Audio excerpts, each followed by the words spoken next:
Buenos dias, Gunners Collective. Back at it. Ba-da-ba-ba-ba-ba-ba. Ba-da-ba-ba-ba. Like a mother. Ba-da-ba-ba-ba. Like a mother. Bye-ya. Bye-ya. Like a motherfucking smack addict. And as you can tell by that thumbnail right there, yes, indubitably, indeed, I'm going to write graffiti on the bus, sauce. And in that fashion, and menudo style and a direct. I'm using all my catchphrases today. So I say, fuck it. 2 tears in a bucket. Let's take it to the stage. Orale. Trip out. As you can tell by that thumbnail right there, a black man joining a Mexican gang. Oh, Simon Cabron, as it happens. It happens more than you think, okay? And let's break it down. It doesn't matter if you're a norteño. It doesn't matter if you're a sureño. It doesn't matter if you're a perro. What do I say? Oh, my. Right? What matters is not where you're from, Holmes, but where you're at, okay? And when you grow up in a neighborhood that's predominantly Hispanic or Chicano or Mexicano or Latino or whatever the fuck you want to call it, Peruvian, you're going to become accustomed to that cultura, to that culture, to what's around you, to when you wake up in the morning, gotta get up, gotta get going, I'm going to see a camarada of mine. Whoever's around, that's who you're going to gravitate towards. That's who you're going to be friends with. That's who you're going to go breaking cars with. That's who you're going to go spray paint with. So that's who you're going to peel up piruja with, right? This is what happens in life. And it doesn't matter along the racial lines what you look like, okay?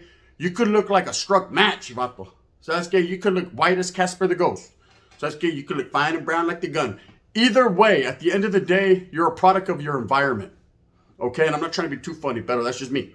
And I've known black homeboys that were norteños. And I've known black vatos that were sureños, straight up. And I've known black vatos that were perros. And I give them the respect. Ultimately, everyone is judged on the merit of their character, how they act, their humbleness, their respectfulness. Respect, again, the word that always pops up on Gunners Collective. How they treat others, and they will be treated likewise. So I wanted to tell a story about a black man joining a sureño gang. Right? And then we'll get into a little bit of the norte because they can be left out as well. It's a hard thing. It's not as easy as people think, but it happens a lot. Okay? Growing up as a black vato, people tend to look at them some type of way and characterize them or judge them and automatically assume, hey, you have to stick with your own. You have to be about your own people. Now, it's always a good look to have love and pride in your people. To have love and pride in your cultura and your historia, to know your history, to know the standards that were set and the foundation that was put forth before you ever arrived on this motherfucking earth, whether it be flat or round. I can't call it like an alcoholic, but that's okay. You five me in a Deuce 9 fashion. All that is fine and dandy, but just like I said, man, all that matters is where you're from or who where you're at. Now, I ran into this black vato when I was incarcerated in California Youth Authority, and his name was Shadow from Watts Barrio Great. And I remember when I got there, the embracement was real as far as the sureños go. He was over there kicking it with the camaradas. He was in a ranfla. He was in their circle. Bro, he was a Southsider to the fullest. He conducted himself as such. He was creased up from the motherfucking toenails on back. This vato had a clean-ass lisa. For those of you that don't know, that's a camisa.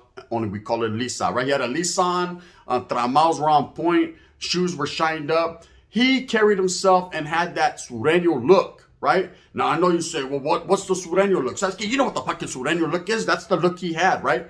And he was with the program. Was he trying to act Mexicano or Chicano? Chale. He was acting like a person, bro. A person that was a product of the environment he grew up in. Now, Watts traditionally is very close 50-50 as far as back then at least. Sureños, Southsiders, gang members, Mexicanos, Paisas, and then you have Africanos with a few little fucking gavas sprinkled in, just for good luck. But this vato grew up in a predominantly heavy populated area of Africanos and Sureños mixed. Okay, Watts Barrio Grape and Grape Street Watts share the same territories, homes. They share a project called the Jordan Downs in LA, in Watts.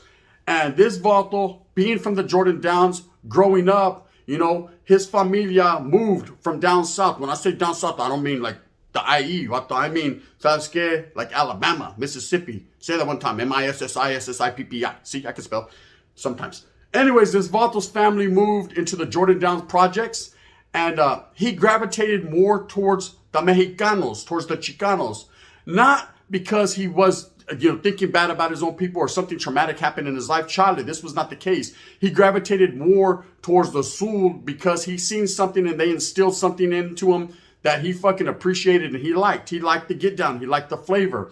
And of course, growing up as a little kid, these were his camaradas. These were his homeboys. This is who he played Sasuke marbles with. You guys never played like that, right? The Asians taught me that. MOD, respects.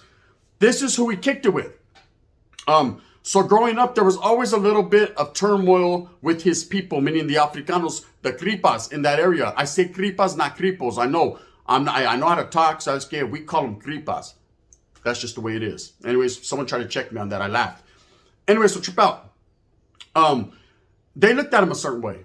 I've actually had several conversations with this guy because he went back and forth, and we're going to talk about that. So anyways, he finds himself in Nellis. He's going through all this hatred, this backlash, his people getting in his ear like, hey, you should be one of us. What are you doing over there with the Mexicans? Not Mexicans, Mexicans, right? What are you doing over there with the essays and the Mexicans? You should be over here functioning with your people as a career, right? 55th. But he's like, Charlie, Holmes, this is the way I've grown up. These are my people. Okay, you are my gente as well, but these also are my people. The embracement is real. I feel the canalismo. I feel the love. And ain't nothing wrong with the little bump and grind. He likes Mexicanas. I ain't mad at him. And it was all good. So anyways, this Vato finds himself incarcerated. He catches a simple assault, gets locked up in CYA because he was out there being dangerous in the city of Watts. And of course, he gravitates towards his gente, meaning the Sureños. And this is where it started to get tricky in his certain situation. Striving as a black man that joins a Mexican gang, you got to understand, it's not as easy as people may think. Of course, you're going to have respect and you're judged by the content of your character and how you act. But at the same time, there's always going to be a bias there. People are always going to wonder why, Holmes. Why did you do this? You're always going to have to answer that questions. And eventually over time, you get to the point where you don't want to answer those fucking questions. I could see it. So I'm not a black man. I'm a brown man. But at the same time, I've been through the motions as well. So I could see where they're like, fuck, bro. I done answered that 10 times already. So I'm a Sureño, right? Straight up. You know what I mean? And in that fashion. But Vato Steady were tripping. And I could see it as I was on the compa, which was Kennedy, in Fred C. Nellis. I could see from a distance. Now, I wasn't involved in the political makeup of the conversations they had going on, but I could see juntas being thrown by the Southsiders as well as the Africanos. And there was some bickering back and forth. I thought it was going to jump off. So I had the popcorn ready and a meat chop. For those of you that don't know, that's a little piece of a cigarette. So I was smoking back then, yoking, scoping with 4 doors open. And eventually what happened, and I thought it was not to judge the man, but he eventually went over and kicked it with the Kripas. And he no longer was being called Shadow from Watts Vadio Grape, but he was now Shadow from Grape Street Crip. Seen it with my own eyes. And I think that wasn't because the man, he succumbed to the pressure, okay? He succumbed to the pressure because he was a very dark Vato. That's why they call him Shadow. I think the Africanos were set tripping a little bit. And of course, there was people going back and forth saying he was playing both sides. He's from Watts. He should have did this. Like I said, man, these are only stories I heard after. I watched it unfold before my eyes, and then later on I heard the backstory. Eventually, man, the Sureños they washed their hands of him, and he went over there to join the Kripas. Now, I'm saying this to say, I say that to say this. The Vato was not a punk. I actually went behind the handball court with him, and I've said it, in my lifetime, he's hit me harder than any motherfucker has. Bro, I got shot in the back of the head. That didn't hurt as much as this. This Vato hit me. I heard lightning go bzzz. So I was knocked out, standing up. I woke up, and there was Shadow, ugly as fuck. All I seen was teeth, fucking eyeballs, and a smile. And he was like, you know you done fucked up, right? I said, am I? Where am I? He said, you're locked up. They won't let you out. I said, I got knocked out. I almost straight fell out, right? That was it. We ended up becoming good friends. And that story I've told, you know how I had disrespected the city of Watts at that time. And I had to get down with about 6 to 7 individuals back to back to back. Oh, that's a fact. That's a true story. I stamped that. It's verified, right?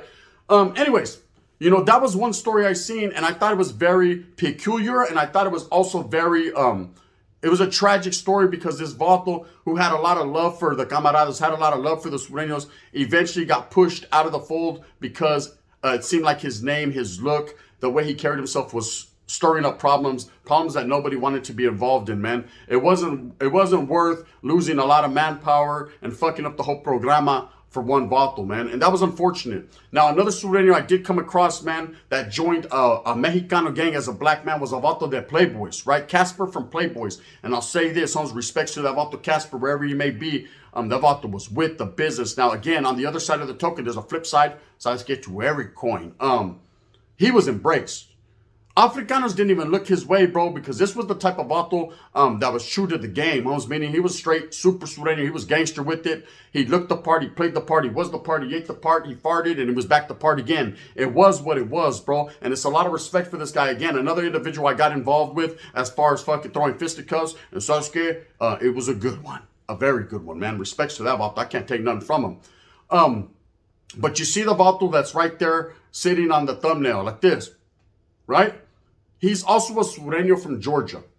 Now you say to yourself, Georgia? Orale, the peach state, right? The vato's from Georgia, and he also grew up around Mexicanos and Chicanos and got involved in Latino gangs at a very young age and end up ultimately picking up a case. You know, he's doing all day, every day, incarcerated where he's at. Now, I've actually had a conversation with this guy via IG, and, you know, I had done a video in my first channel called Black Sureños, and I put him on the cover, and he reached out to me and he was like, gracias for the respect, you know, for putting my face on the thumbnail and this and that and beep it a boop. And I was like, you know, gracias for not tripping on it. I know sometimes I go out and I don't ask, right? I just do it because I'm the gun and I'm like, bang, bang, fuck it, bitch, right? We can get it how we get it. You get off where you're mad at. But he respected it, and he was basically, I won't say thrilled is the word. It was just a lot of respect there, you know, going both ways. And then he told me a little bit about his story. He said, Simon Holmes, he goes, out here, you know, when the establishment of the Sureños started to come out here, I just gravitated more towards Mexicans. I grew up with Mexicans, man, as kids. We weren't really gang members, but I got involved heavily with it. And if I'm going to do something, the characteristic of me is to do it to the fullest. I said, man, I hear that, right? I heard that and I understood it. And he continued to do that until ultimately he's now doing a life case, a life beef, you know, in the state of Georgia. And it is what it is. But I could understand because he told me some of the trials and tribulations that people go through when they're banging a gang of the opposite race. Let's just keep it real. It's a hard thing. You know, if you're a Mexicano trying to be a Crip, Mexicanos are going to trip. So I'm telling you, I'm here to tell you right now. If you're faking the funk, if they see any flaw in your fucking style, if they see Sasuke, a cornroll in your head, Holmes, and you were out there with fucking high Ben Davises on, vatos are going to pull your card. They're going to let it be known. That's just the way it is. Such is life. And the Africanos are the same way. Sasuke, if you had your pants below your ass cheeks one time and all of a sudden they're pulled up to your nipples, vato, Houston, we're activated and we have a problem, right? Not a Sureño. So Vato's trip. So this Vato went through, of course, his certain situations as everybody would. You know, I'm a very light-skinned Chicano, Holmes. A lot of the times the woods would look at me like, hey, come over here, brother. The water's just fine. I'd be like, hey, over here it's brown and it's better, brother. Right? And that's just how I felt at the time. Eventually, over time, this just, okay, he ain't one of us, Charlie. Fuck no, Holmes. Right? I'm not one of you, but I respect you. But at the same time, you're going to fucking respect me. Or I'm going to go get that respect. By any means necessary is what I believed in, and I truly believe that now. But he told me a little bit of his backstory, and it was just another tragic, you know, how he ended up doing life and how he picked up his case. And we're going to get extensively into a profile of him on my profile channel. But without that being said, I just wanted to say a black man joining a Mexican gang is hard. You know, it's not easy, and vice versa. It's never a good look. It's never, I'm not going to say a good look. I'm saying it's never an easy look. It's never as easy as people think it is. People trip. You go to different yardas, motherfuckers are like, hey, homie, we don't want this vato over here with us. That's gay. He's an adversary. But really, he's not. Your race, the creed, Holmes, what you claim, I don't give a fuck if you're a jotito. Yeah, the wind's blowing over there. Go over there. None of that should matter. What matters, Holmes, is your heart, the respect factor, your morals, your values, your humbleness, and the character that you display. And if you're a righteous soldado worthy of the cause, that's what should matter. You know what I mean? Well, the jotito should never mind. They don't matter. Anyways, not at least in the gang life. So, Trip. I have a homeboy from my neighborhood, from my barrio, right? And he's also an Africano. And there's a few of them, right? But one that's my homeboy, my brother, right? And like I said, we never judged this man because of what he looked like or who he was.